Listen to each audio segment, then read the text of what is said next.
తలెత్తాడు. నీ రోగము నీ ముందు తలెత్తడు. నీ సమస్య నీ ముందు తలెత్తడు. ఓ ఏ పరిస్థితులు కూడా నీకు విరోధముగా తల ఎత్తి నిలవలేదు. స్తోత్రం చెప్దామా? హల్లెలూయా. గట్టిగా దేవునికి స్తోత్రం.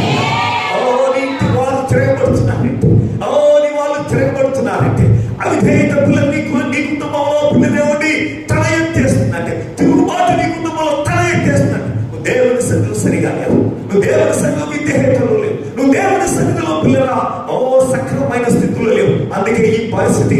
కనుక పిల్లల నుండి నీ ఇంట నీ చుట్టుప్రక్కలంతా క్షేమం ఉండాలి అని అంటే నువ్వు దేవుని సన్నిధిలో విధేయతతో ఉండాలి. దేవునికి స్తోత్రం. హల్లెలూయా. ఎన్నోసార్లు స్తోత్రం చెప్పండి. హల్లెలూయా, హల్లెలూయా, హల్లెలూయా.